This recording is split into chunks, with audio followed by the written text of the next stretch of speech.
All right, so this is the review for the first half of Unit 4 test. All right, so starting with number 1, the conjugate. Remember, we're going to write this exactly the way it is. All right, 7 4i. The only difference is we're changing this plus to a minus from addition to subtraction. So 7 minus 4i is a conjugate of 7 plus 4i. And 7 plus 4i is the conjugate of 7 minus 4i. Right, moving to number 2. We first want to remember our chart. So I to the first is I to the second is negative 1, I to the third is negative I, and I to the fourth is positive 1. Okay? So that will help us here break down what we have. So we have I to the 11. So we're going to divide by 4. 4 goes into 11 2 times, which is 8, and that's 3.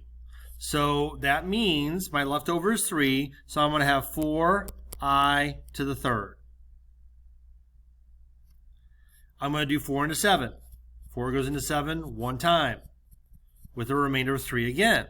So I'm going to have minus 3i to the third.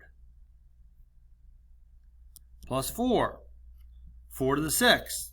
4 goes into 6 one time with 2 left over. So that's going to be I squared. So what is I cubed? It's negative I. So I'm going to have 4 times negative I minus 3 times negative I plus 4. And what's I squared? Negative 1. So I'm going to have negative 4i. This becomes plus 3i. And this simplifies to minus 4. Combine like terms. You're going to get negative I minus 4. And that is correct, but it's not the right form. We always want to put the number first and then followed by the complex part. A plus bi. Right? Next one, describe all the transformations. Again, I highly recommend that you're using the graphing calculator to do this, or if you have Desmos, okay? But when you do this, for some reason my graphing calculator is not pulling up. When you do this, you're going to get y equals x squared, something like this. All right? Now, what's going to happen here? This is going to flip it. So it's going to be upside down. The 1/4 is going to make it wider, also known as compressed.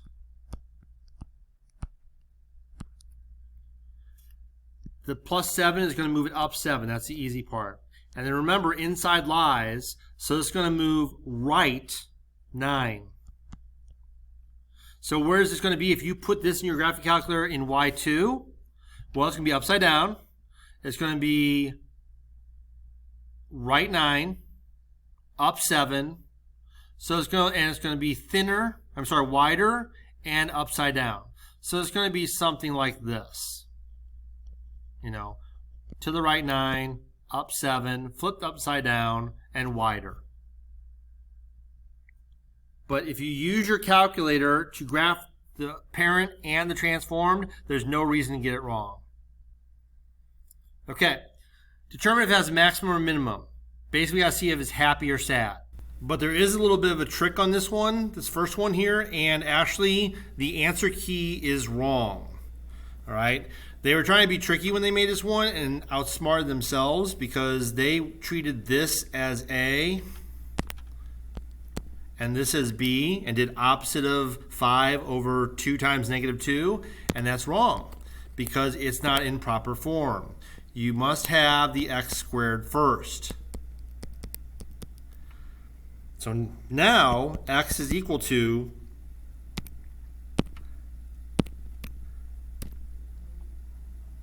opposite of b over 2.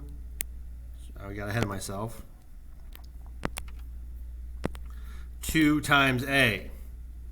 All right, so that's going to be positive 2 over 10.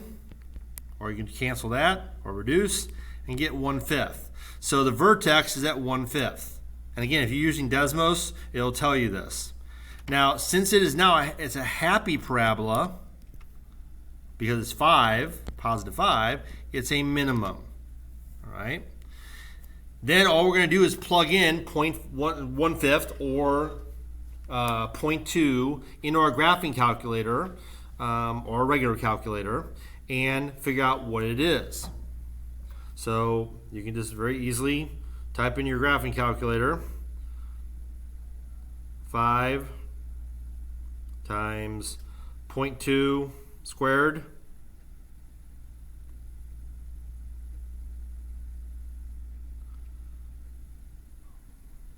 no problem with my calculator, and then minus 2 times 0.2 minus 3. Okay, and you'll get negative 3.2. Okay, now it is positive, so it is a happy parabola, which means it has a minimum. So the opposite of b is a negative number, over 2 times a. So that's going to be 9/6. All right. So 9 divided by 6, that's going to be a repeating decimal. I'm sorry, that's going to be 1.5. I was thinking of something else, sorry. 1.5. And again, if you plug that in, you're going to get negative 6.75. So the vertex is at 1.5, negative 6.75. Number 5, identify the axis of symmetry and the vertex. All right. Well, this is in vertex form. So remember, the inside lies. So this is really x minus negative 3. So the vertex is at negative 3, 9. And the axis of symmetry is simply an x equals equation of the x coordinate. So it goes through at negative 3, 9, x equals negative 3. Okay, same thing here. My vertex is positive 7, positive 3. The axis of symmetry is going to go through that x equals 7.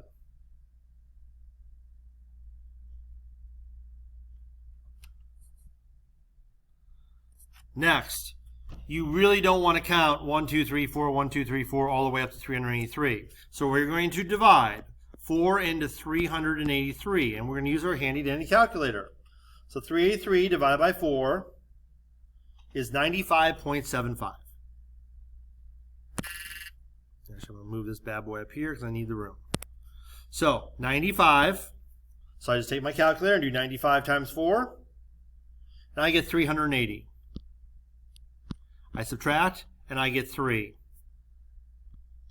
That means this simplifies to I to the third. And I to the third, remember, is equal to negative I. That's my final answer. Right? I to the 96. Same thing. I'm going to go 4 into 96. I don't know that off the top of my head, so I'm going to use my calculator. 96 divided by 4 is 24. It's even. Since it goes in even amount of times, that's 1. Okay? You could think of it also this way if you want to. 0, I, anything to the 0 power is 1. So if it goes in evenly, the answer is 1, or you can think of it as I to the 0, whatever works for you. Okay, this one's a big one. 4 into 38,177. I'm just going to divide. I don't know what that is. Divide by 4. It's 95.44. Okay? Now you just take your calculator. Again, this is not in your head. You're using your calculator. 95.44 times 4 is 38,176. Well, 177 minus 176 is 1. So that's I to the 1, or just simply I. And last of these, 4 into 226. Calculator. 56.5. So 56 times 4 on my calculator, again, let it do the heavy lifting, is 224. When I subtract that, I get 2, which means it's I squared, which is -1. And that's my answer. All right, continuing. Number 11, simplify. Okay, so first off, we need to use our list of squares to figure out what goes in and break down 128. So again, our list of squares, 4, whoops, that's off a little bit. 4, 9, 16, 25, 36, 49, and so forth. So, off the top of my head, I can just see without a calculator that 36 goes into 72 twice. So that's not a big deal. But I don't know about 128. So I take my calculator and I do 128. Oh, I guess I should go one more. Oh, yes, I do know. 64 just occurred to me. So if I didn't know that, I go up to 100. I start dividing. So 128 divided by 100, obviously a decimal. But when I divide by 64, I get 2. All right. Now, this is a little bit different. In the past, I've shown you, 64 and 2. But we also need to account for this -1, because that's going to come out also. All right. And this -72 is going to be -1, 36, and 2. Okay. So, when we're doing this, the -1 is going to come out as an I. The square root of 64 is 8. So on the outside of this one, we have 8i root 2. Plus, on this one, the 36 is going to come out as a 6, and an I, and a root 2. So if we have 8i root 2 plus 6i root 2, that is, overall, 14i root 2. All right? Last one on this page. Now, you have two choices here. You can actually write this out the long way and do 7 minus 4i times 7 minus 4i, and you can FOIL. All right? And you can do 7 times 7 is 49. And then 7 times -4i is going to be -28i. And then again, 7 times -4i is going to be -28i. Notice that they are double. And then -4i times -4i is plus 16i squared. Now immediately I'm going to make this into a -1. Okay. The -1 makes the 16 negative. So it's going to be 49 minus 16, which is going to be 33. Minus 28 and 28 is 56i. Now the shortcut to that is just this. Square the first term,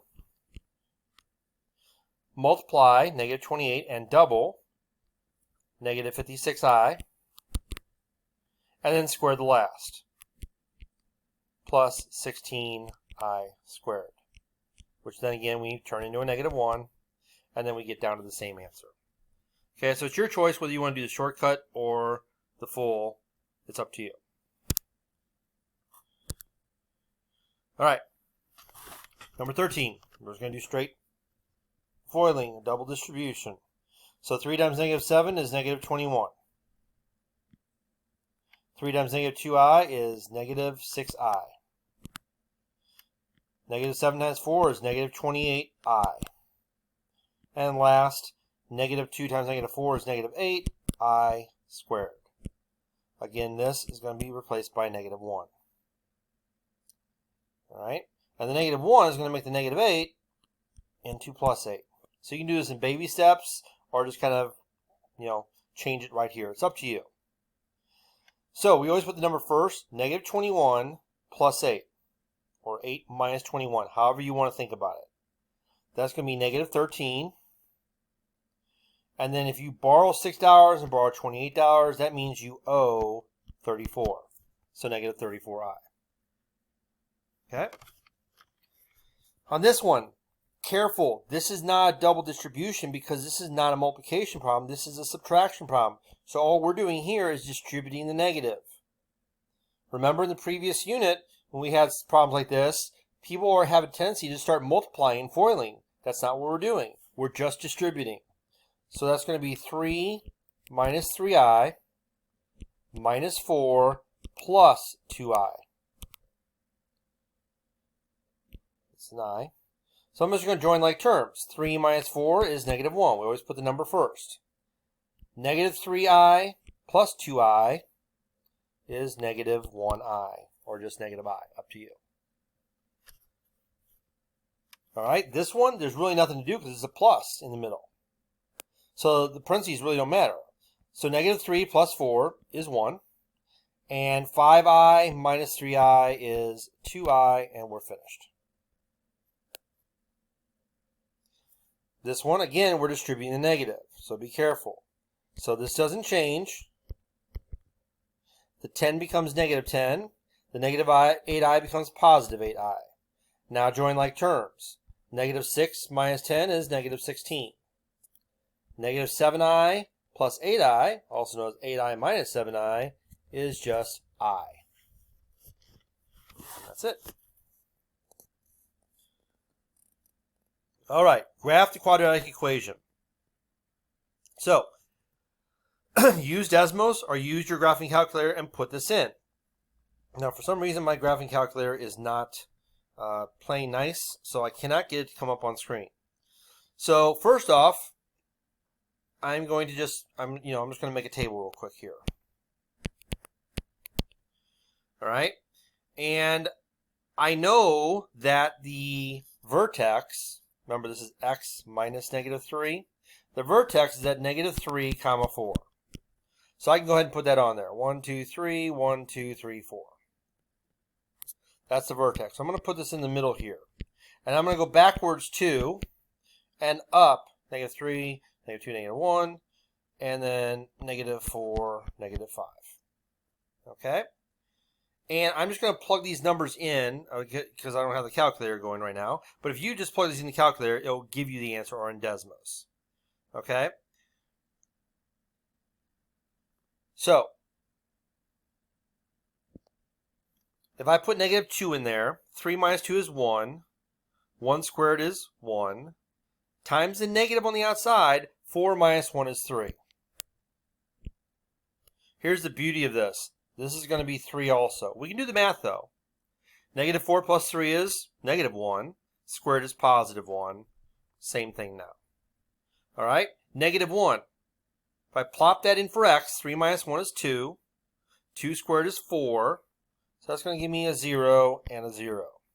So I can go out here now and put negative 1, 0. Negative 2, 1, 2, 3. Match it over here. And match it over here. And there's my sad parabola. Now my axis of symmetry is going right through x.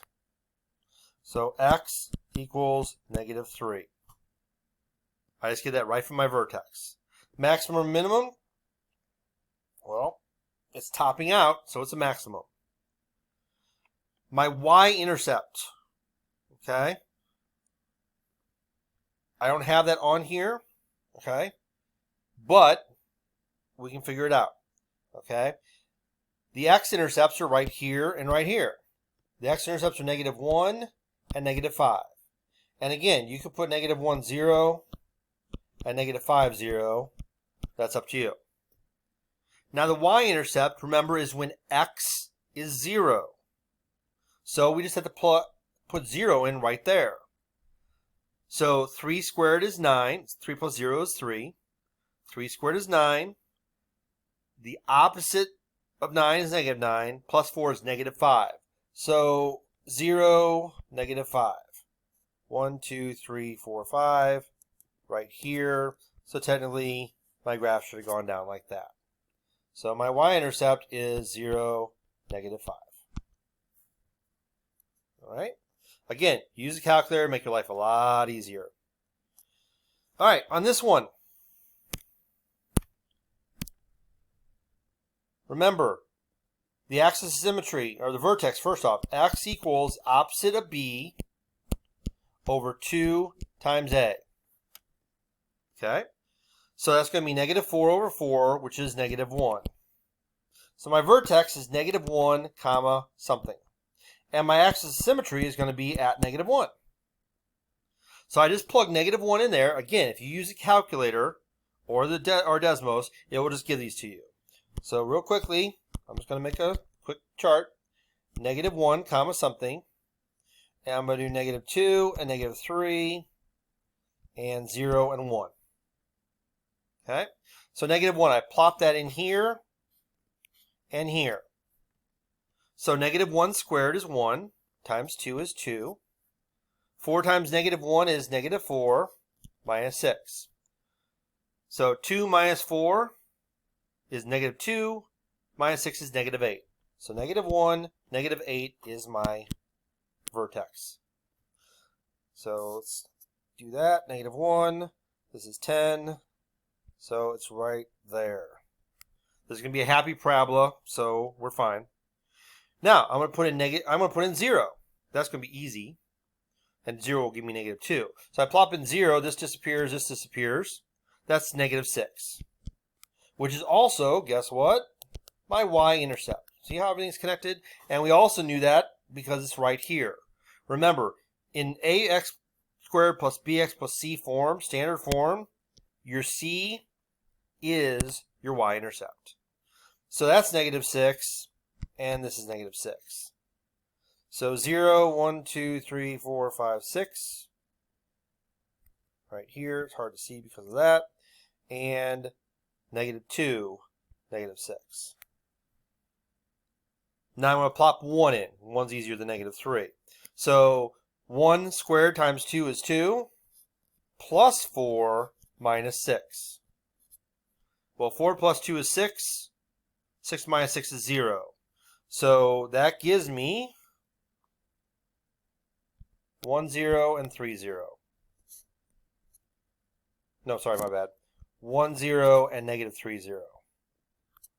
So here's my parabola. I kind of missed that, sorry. That's pretty bad right there. Okay, so guess what? I just did my x-intercepts. Negative 3 and 1. Again, I could put negative 3, 0, and 1, 0. And it is a minimum because it is a happy parabola.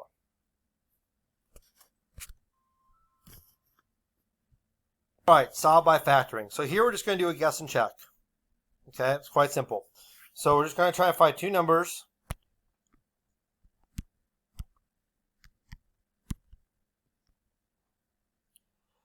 Remember, this tells you that both signs are the same and they're both going to be minus. So I need two numbers that multiply to give me 18 that add up to 9. So 1 and 18, 2 and 9, 3 and 6. There they are. Okay.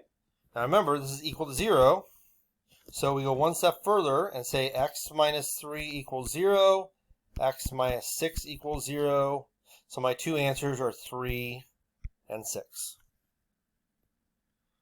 Now notice in number 20, we do not have three terms. So all we're going to do is take out the GCF.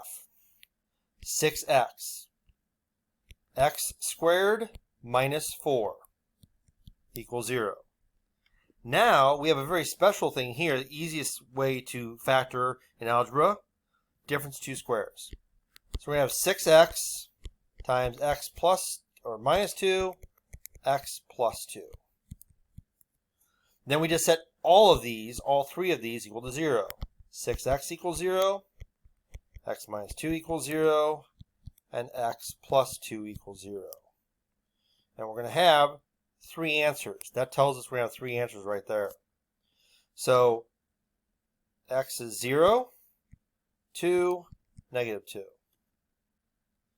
Another way to do that would be to write 0 and then plus or minus 2. Either way is appropriate for an answer. All right? Now, number 21 is tricky because the 16 needs to be over here. This has to be 0. Remember, when we move it over, we subtract it, so it's going to become minus 16 equals 0. Now this one is a guess and check problem, but I like to do an organized guess and check, so I'm going to do the AC method. Again, the AC method, AC, B. So A is 3, C is negative 16, so multiply those to get negative 48.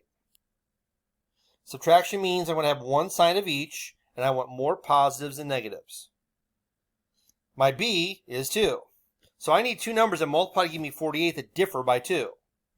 So 1 and 48, 2 and 24, 3 and 16, 4 and 12, 6 and 8. And there we have it, 6 and 8. So that's going to go here, and that's going to go here. Now remember, we want more positives than negatives. So now I'm going to rewrite this and just break this down like reverse factoring, like reverse order of foiling. And I'm going to say 3x squared minus 6x plus 8x minus 16 equals 0. Okay? Now I'm going to factor by grouping. I'm going to take 3x out and get x minus 2. I can cheat and put x minus 2 over here ahead of time. So 8 divided by what will give me x? 8. Negative 16 divided by 8 will also give me negative 2. So that's plus 8. So my two parentheses are 3x plus 8 and x minus 2. Again, equals 0. So I set them both equal to 0.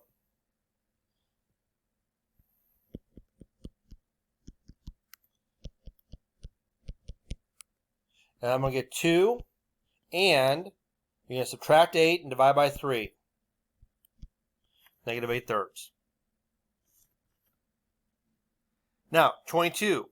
This one is not as bad as it looks because we want to divide by 5. Take out a GCF first.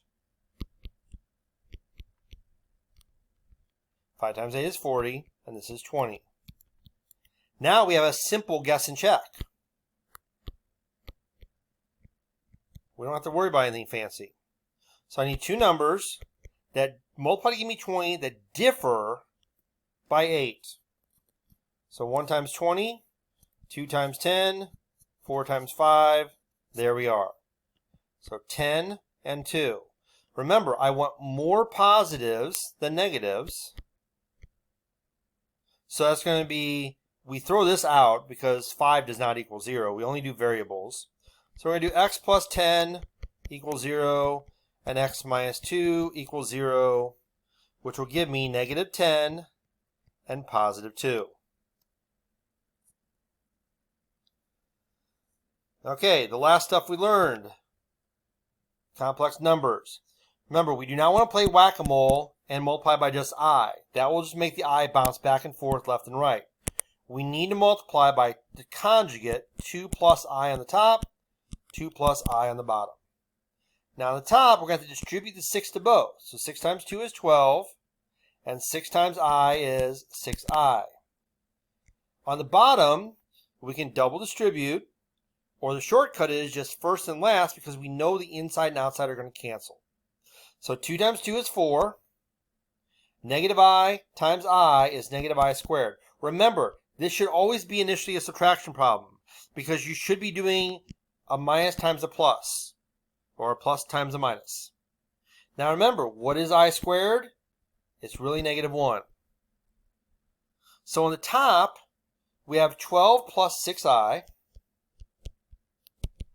And on the bottom, we have 4 minus a negative 1, which is really 4 plus 1, and that's 5. Now, if this was an even number on the bottom, we could have simplified everything by dividing every term by 2. But that's the answer. All right, number 24. Again, we want to multiply by 4 minus I, top and bottom. And don't forget to distribute to both. So 3 times 4 is 12, minus 3I. On the bottom, I'm just going to do first and last, because the inside and outside cancel each other. 4 times 4 is 16, always have a minus. In this case, again, I squared, which is negative 1. So on the top, I have 12 minus 3I. And on the bottom, I have 16 minus a negative 1, which is really plus 1, 17.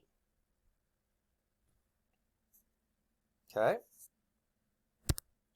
And that is all she wrote.